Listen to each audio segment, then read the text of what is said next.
Well, Democrats just cannot seem to find a way to pull their heads out of their butts. And you know what? I don't know if anyone can help them at this point. They're just going to have to let it play out. I wanted to get one more video in for you guys today. This was kind of an important one. This is something that I felt really deserved some time to kind of examine and take a look at what's going on. So recently, I bet either today or yesterday, the DNC, the Democratic National Committee, elected a new chairman. We've got a lot to say about this. But before we get into it right now, go down, hit that subscribe button if you like what we're doing. And if you like this video after you're done watching it, hit that like button. Leave a comment down below what you thought about it. Any other ideas, just leave me anything you'd like down there. We really appreciate any feedback we get from you guys. But yeah, like I said, today we're going to be talking about really the future of the Democrat Party. The left, this is a huge shift to the left. Let's just start off by saying that. The establishment is trying to maneuver this, and the radical progressives are really trying to make their voices heard.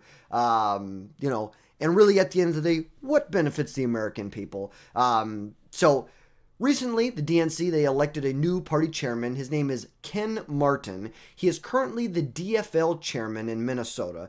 So the DFL is the Democratic Farmer Labor Party, basically the DNC of Minnesota. He beat out really his two closest opponents that he had was Ben Winkler. He is the head of the Wisconsin DNC Democratic Party, and then Martin O'Malley. He was the Social Security Administrator under the Biden administration, and he was also the governor of Maryland from 2007 to 2015.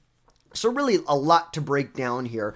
And first, we just want to look at it. And by the way, he is replacing Jamie Harrison, who is the current DNC chairman, been the chairman since 2021, since Biden took over. But let's just take a look at this here. This is a really big shift away from the establishment, I'd say. And I guess I shouldn't say a really big, it's a shift away from the establishment for the Democrats.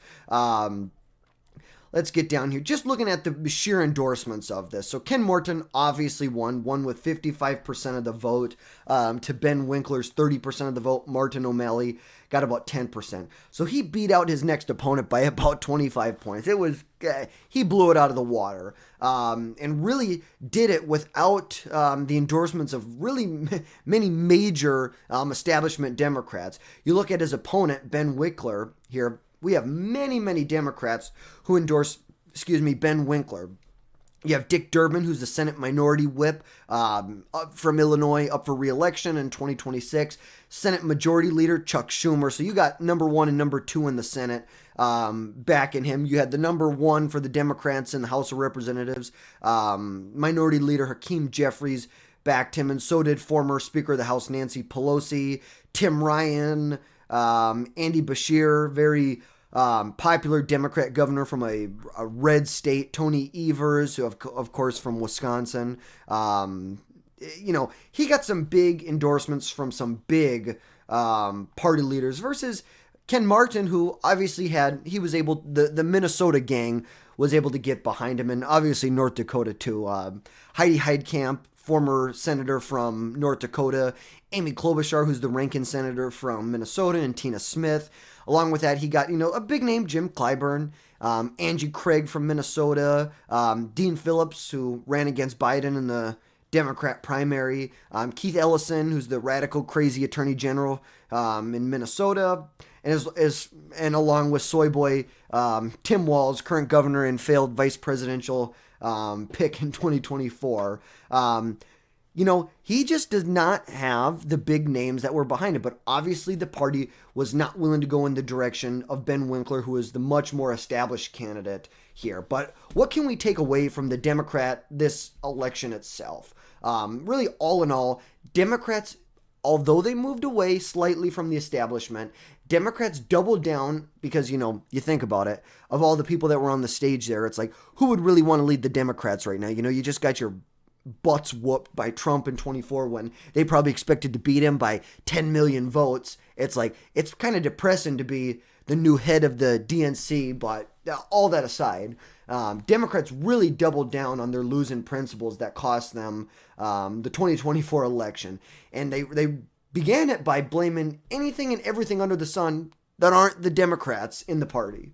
You know, why did they lose the 2024 election? They refused to acknowledge that they cost it themselves. They cost the election. Instead, they blamed outside influences like billionaires, racism, and misogyny. You know, there's a nice clip going around from the DNC chair forum, which just kind of sums it all up for you. If you thought the Democrats weren't in shambles, you know, and weren't moving away from the failed principles that cost them the 2024 election to Trump, cost them the Senate, cost them the House of Representatives, this kind of sums it all up for you. In this round, so I'm going to, I have a show of hands. How many of you believe that racism and misogyny played a role in Vice President Harris's defeat? Look at every one of them losers. Okay. God. So. God, watch that's that good. again. Look at this guy right here. So. Oh, that, go back a little further. Okay. Raise your hands. So. That's good. You all passed. Oh, that's good. You all passed. Passed what? As a bunch of losers? Because that's the only thing you are. You lost to Donald Trump, who, you know, in your guys' eyes, the way you branded him, he was an insurrectionist who tried to overthrow our government, according to you Democrats, which maybe actually isn't true.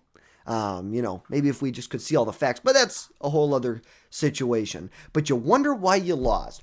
Why is it that we look at things like racism and misogyny? Maybe the policies that you guys put out just were not suitable for the American electorate. It's just as simple as that. The policies and the idea, your vision for the future was not the vision that the majority of Americans wanted. End of discussion. It's, you know, it's typical from the left. Look at this. Look at from stop socialist tyranny. Typical excuse making from the left. Can't accept that Americans rejected their radical policies. You know, he hit it right on the nuts. Like, let's be honest. They are out of touch. Due to their out-of-touch ideology and failed leadership, not racism or misogyny. I could not agree any more with that. That sums it all up. Now, you look at what Ken Martin, obviously the new head of the DNC, kind of doubled down on the policies and their leadership over the last 4 years. Martin claimed that, quote, we have got the right message and, quote, what we have to do is connect back with voters. Really? You have the right messaging? Obviously, something didn't work in 2024. So you have the right messaging. So we have to connect with voters again. How are we going to connect with voters? Maybe with a better message, we might connect with voters again. But, you know, I hope the Democrats don't win an election with these policies that they're putting forward. I hope they never win an election again. It's like, this is absolutely disgusting what they're putting out. And they further place the blame for the 2024 election on misinformation and messaging. And instead of looking in the mirror and figuring out what went wrong, they're taking the I can do no wrong approach to all of this. It's very simple. You need to look in the mirror and stop blaming anything and everything else besides yourselves for the fact that you lost an election. Maybe the fact that you lied for 4 years about the fact that the sit-in president was, had cognitive abilities. Maybe we start there. And then only decided to, maybe he isn't in the best mental shape when the Democrat legacy media decided to turn on you after the disastrous debate against Trump in June of last year. That's probably the biggest scandal of the 2024 election, has to do with the fact of the media's cover-up of Biden's cognitive mental decline. Like, it is absolutely disgusting what they did. But yeah, it's like another video that really, just an excerpt that really shows us how demented these people in the DNC are. Let's take a look at the demands from the DNC that they elect a non-binary person for a leadership position. It's like, libs of TikTok put it perfectly, and they still don't understand why they lost? Question mark. Like, you think this is a parody right here. You think this is an SNL skit, but nope. Let's just take a look, though. Rules specify that when we have a gender non-binary candidate or officer, The non-binary individual is counted as neither male nor female, and the remaining 6 offices must be gender balanced. With the results of the previous 4 elections, Gender balanced? Like, what? Do you not understand why you lost? our elected officers are currently 2 male and 2 female. In order to be gender balanced, we must elect 1 male, 1 female, and 1 person of any gender. So again, this is what we have to do for this vice chair race. We have to elect 1 male, 1 female. Gosh, and he doesn't even sound it doesn't even sound like he knows what the hell he's talking about, to be honest with you. He's stumbling through this just as bad as everyone else is trying to comprehend. 1 male, 1 female, and 1 they, them, zim, zer, hair, z. Like, what the hell? What is this? Female, and 1 person of any gender. To ensure our process accounts for male, female, and non-binary candidates, we conferred with our RBC co-chair, our LGBT caucus co-chair, and others to ensure that the process is inclusive and meets the gender balance requirements in our rules. To do this, our process will be slightly different than the one outlined to you earlier this week, but I hope you will see that in practice it is simple and transparent. The order of balloting is designed to ensure equal access to the ballot, regardless of gender identity. As we must elect a candidate of any gender as well as 1 male and 1 female vice chair, we will first ask members to elect a candidate of any gender on the first ballot.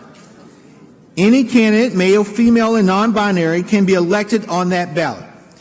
After a candidate is elected on the first ballot, we'll have 1 officer of the 3. So then we will know which position is filled of the 1 male, 1.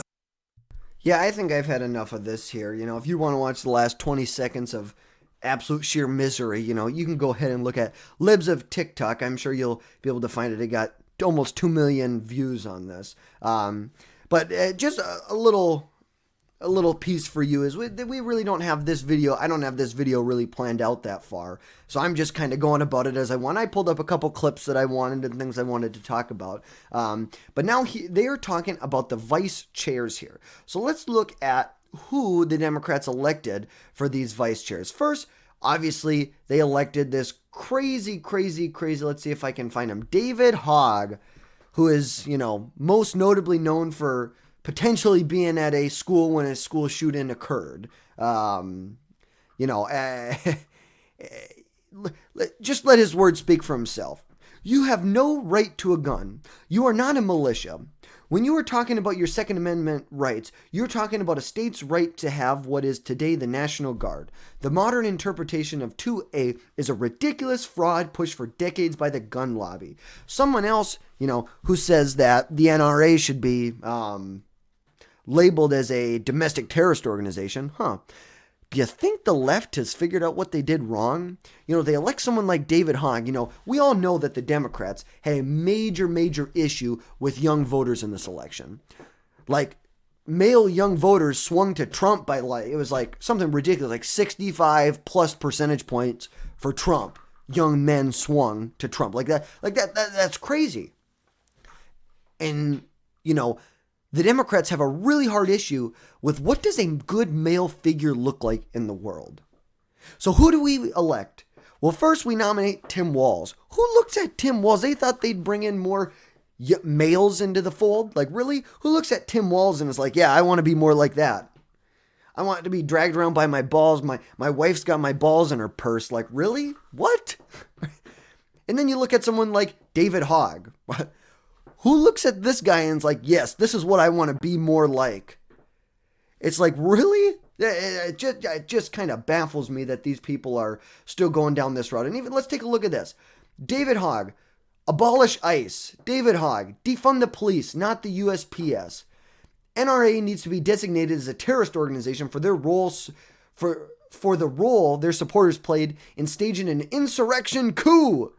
Unlike COVID, there is no vaccine for climate change once we start feeling the impacts. We can just implement and survive. There is only one solution: prevention. Hey, David Hogg, you want to know a nice little interesting fact? When there were dinosaurs roaming around the Earth, you know there were no ice glaciers on the Earth? When there were dinosaurs roaming around on it? Maybe like the climate changes. It changes where it gets warmer and it gets colder. Okay, whatever, but this is who the Democrats want to elect. This is the direction they want to go. Good luck in the 2026 and 2028 elections. Best of luck to you. But if this election is a matchup between Taylor Swift and Ted Nugent, I think it's safe to say I've seen enough. Biden wins the 2024 election. Like, what a joke. The guy didn't even make it past a debate. It's like, all we got from the debate from Biden was that Biden killed Medicare. And then Trump said, he beat it to death. He beat Medicare to death. But so David Hogg was elected as one of the vice chairs. Another person who I think we should point out who's elected as a vice chair, really unclear why they have 2 or 3 vice chairs. I think it's 3 vice chairs, but they elected this guy, Malcolm Kenyatta, who he ran in I believe is the 2024 Auditor General campaign. Ran against Auditor Timothy DeFore and let's see.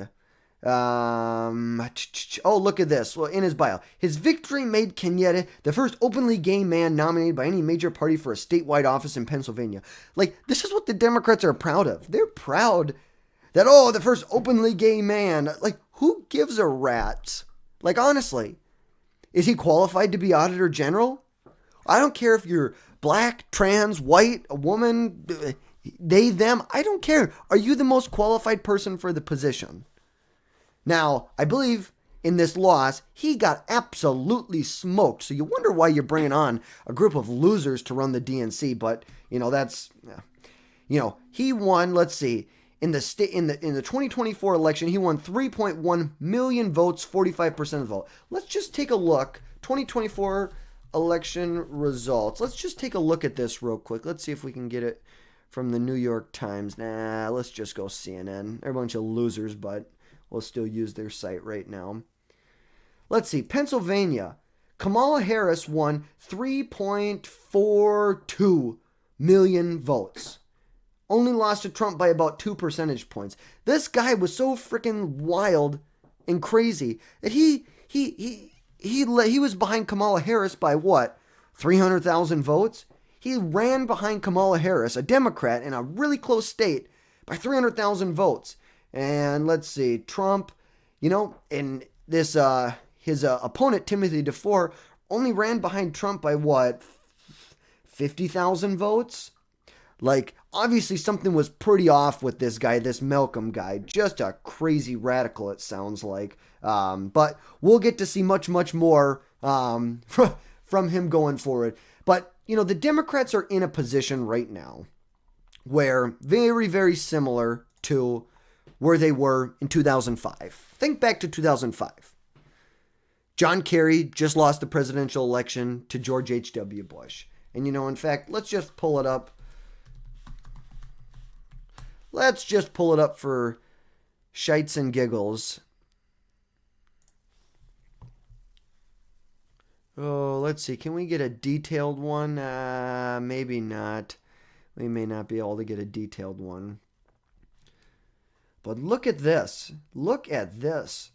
George Bush won re-election when it's like John Kerry was very much predicted to win the election. It's like that was very clear at the time that George H.W. Bush was not in a good place, but was still somehow able to pull out 62 million votes and win re-election.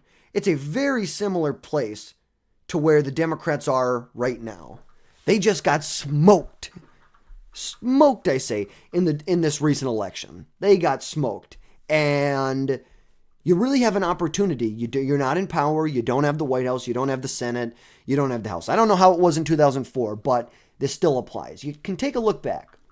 Kerry had just lost the 2004 presidential election to George Bush. Very similar position. And you had a little unknown governor from Vermont, I believe. His name was Howard Dean, who he enacted what they called the, quote, 50-state strategy, which was basically to focus on rebuilding the core party infrastructure state by state. They weren't going to go to Washington and get these, DC swamp creatures to help them rebuild their party. They were going to go state to state, district by district, county by county to rebuild the Democratic Party. But there's a very big difference between where the Democrats were in 2005 after they lost to Bush for a second time and where they are right now.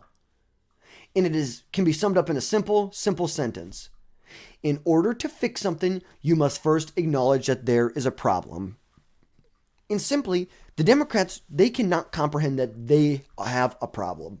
They have a major problem right now. You look at the 2024 election, almost every state,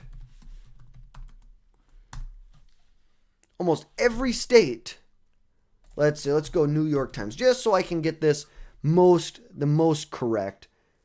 But almost every state in America shifted to the right. Let's see if we can see shift from 2020. Look at this. You have a little bit in Georgia here, some Colorado. Look at California, New York. Oh my gosh, look at this. Minnesota, Iowa, Wisconsin. It's like Texas, Florida. Gosh, and just when you thought Florida couldn't get any more conservative. But look at this. This is absolutely wild. America shift more and more to the right. And this probably isn't the best move for the Democrats. You're going to double down on the same policies that you had 4 years to enact. Now you had 2 years where you had complete control over Congress and the executive branch. And then you had 2 years where you didn't have the House of Representatives, but you had the Senate. It was close, but you had the Senate. You had 4 years to promote your policies. And what do you get? This is what you got. You got 77 million votes for Donald J. Trump. It's just as simple as that. They're radical. They truly promote a radical agenda. And, the new DNC leadership is sending a very clear message that they're willing to double down on the Green New Scam 2.0, Green New Deal 2.0, tax hikes, open borders, and their woke culture expansion. It's just as simple as that. They are willing to double down on all of these losing tactics that, what did they get them? They got them a Donald Trump back in the White House, a Republican Senate, and a Republican House of Representatives. It is just as simple as that. This is what the failed tactics, failed policies of the Democrats. And no, it's not messaging. It's you. Look in the mirror.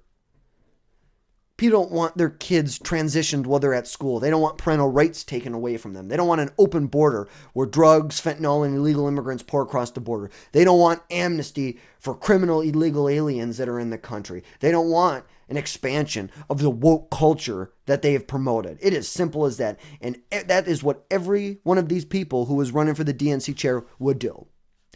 The Democrats were screwed before the election even took place, because there was no one in this race who was willing to say, hey, we messed up. We need to take like 10 steps back. We need to take like a lot of steps back. But, the DNC elections are more than just like a party shakeup. It's like, it is truly a glimpse into what the future of the Democrat strategy is.